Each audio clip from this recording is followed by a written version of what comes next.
So, Florabelle has been out an AFK journey for a few days now, and I've been playing around with her on a new fresh account, which I'm going to explain why I'm doing this in a minute.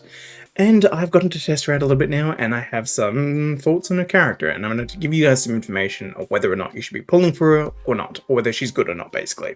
So anyways, let's jump straight into things. Okay, so I'm actually on my new account. I created a fresh account on, I believe it was, where are we? Server 400, so if you guys want to join me on that, feel free to do so. My reasoning for doing this, I explained this briefly in another video. I'm going to be using this account to purely save diamonds for characters so I can test them and get them as close to Mythic Plus as I can. But I will be using like tickets for the other two banners, obviously.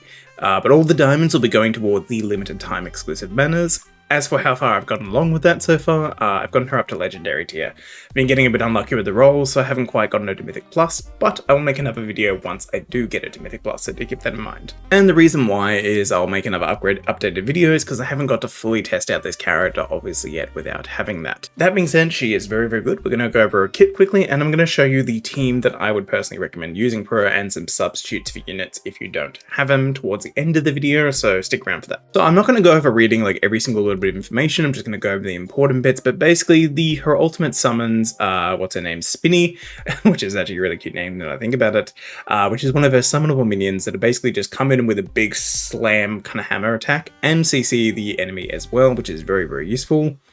Honestly, very, very, very handy, and as you can see as well, based on the damage numbers, it does quite a bit of damage here, which is actually pretty good. And at higher levels, it does some really, really fun things. So the first at level 2, which you would need to, I think it's just like very early on, increases just the flat damage.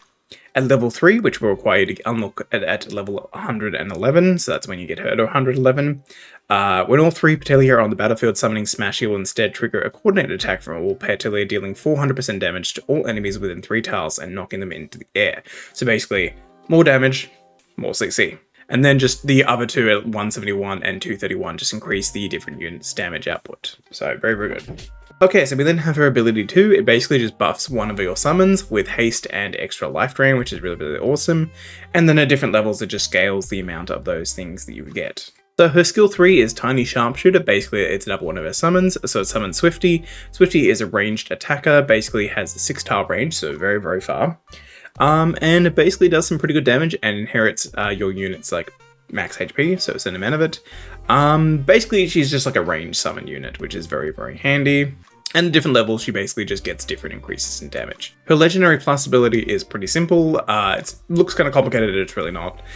Basically, just whenever she has 2 or more of her units on the field, she gets basically attack buff, which is pretty useful. And then at different levels of upgrade, she gets it even further. This is one of the ones you need to use the Shards Forward upgrade. I forget what they're called. Let me just quickly check. Tidal Essences and the yellow version of these you'll be using as well when you obviously get the skill more leveled up. Now, this is the big one. This is the Mythic Plus skill. Basically what it does is it grants a shield to any summonable allies on the field. So this is pretty huge because this means she synergizes with other summonable units, and this is the bit that I want to talk about mostly today. We'll come back to it in a minute though. And we'll discuss why this is important, and this specific skill is important in your decision in how much you're going to invest into this character. And this one's pretty simple. It's just all your summons are immune to it while they're Gigantify, because she Gigantifies unit in this Overgrowth buff skill. Just immune to control effects, basically, which is really strong, so it's good. The thing with Florabelle, it's basically going to come down to do you want to go for Mythic Plus, or do you just want to get 1 copy? That's what you're going to have to decide between. Getting 1 copy will be fine, but Mythic Plus is really where a kit's going to come online. And see, this is the thing. She's a really, really strong unit in terms of DPS. She can outscale Cecia in some aspects in terms of DPS, which is pretty impressive, even when they're at the same kind of level. So she's really, really strong in that aspect. She provides really good CC for the team, so really, really great for crowd controlling the enemy. But her main thing is going to be this, and this is going to be where it's a bit of a gamble investing in this character, and here's what I mean by this. This ability is really, really strong for existing characters in the game, but Florabelle has the potential here to get a lot better over time, the more, like, types of summonable characters that summon units, basically. So the more summoners we get into the game. So here's an instance. Say in the future we get a summoning character that is really strong and does a huge amount of DPS. This character will likely be a meta kind of like pseudo sub DPS support for that kind of team, if hypothetically in the future if that becomes a thing. That's the kind of instance where if you want a character like Florabelle and you plan on wanting to use those kinds of teams, she's going to be really strong for that, and you're going to probably end up wanting her. Now, it's not to say she doesn't do amazing damage already. In my opinion, she's top tier in quite a few content, and in some of the Dream Realms, she's kind of insane in bossing. So, definitely a very good character. I'd strongly recommend pulling for her if you want to use her. I'm going to show you guys an example of this team setup I'm kind of running in combat now. You probably want to change this slot out with a Thorin if you get it. Also, I understand this is not the most optimal setup. It's just that I am just working with what I got at the moment because this is a fresh account. Alrighty, so let's test this out in some of the different content. We're going to jump into an AFK stage first. We're going to run this setup. So let's just fight with that. And I might not clear this because I'm a little bit under kind of powered for this stage. And I think I might have already messed up. Hold on, let me see. Okay, no, Florabelle's not dead. She's still alive. That was one of her minions. Sorry, it looks like she died for a minute there. And I think we've got this. So I'll show you the damage numbers at the end of the fight. Brutus was kind of being a bit of a dick there to the Coco. Just kind of went straight after her. But yeah, we're going to win this fight pretty easily.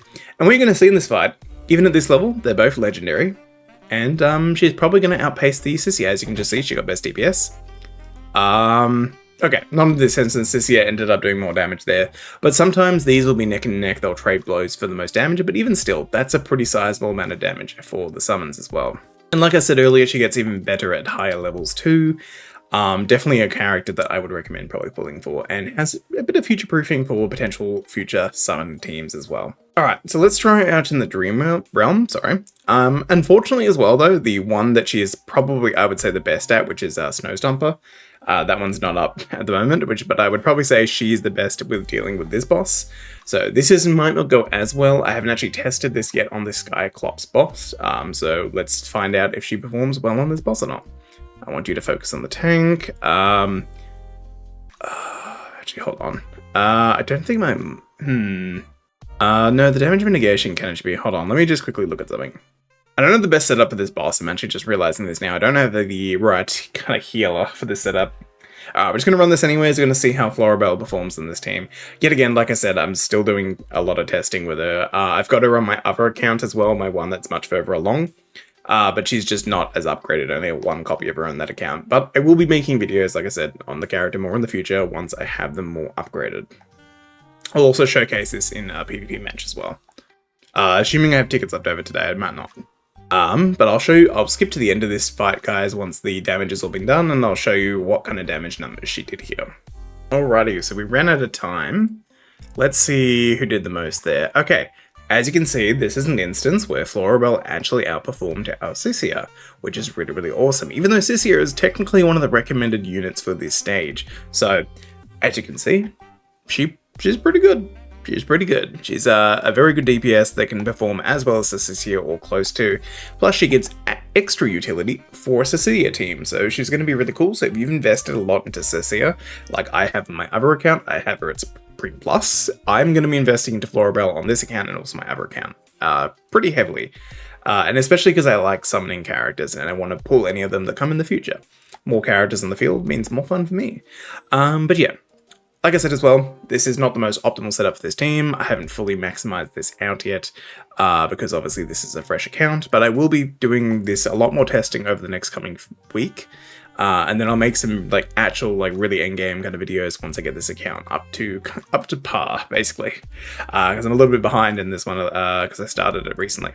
Truthfully, I probably should have started it about a week ago to preemptively kind of get ahead on this content stuff, but I'll make more videos very soon. I'll make probably another video around the time when I get them to around level 120. And then probably one when I get them to around to 180, 160 kind of range.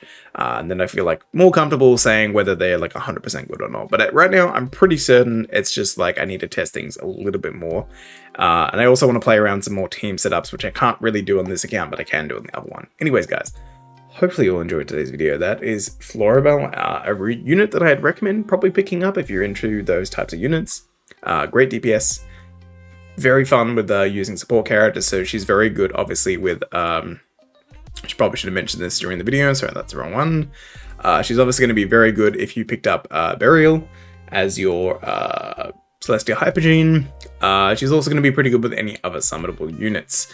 So this is going to be really fun when we see in the future. And this is what I was saying as well. She's potentially going to be even see more use and be better in the future if we do get like a meta, kind of like a meta carry kind of for like a DPS for a summonable. So anyways, I'm yapping too much. Hopefully you guys enjoyed. See you guys later. Have a good one. I'll be making more content in this game very soon. So yeah, bye guys.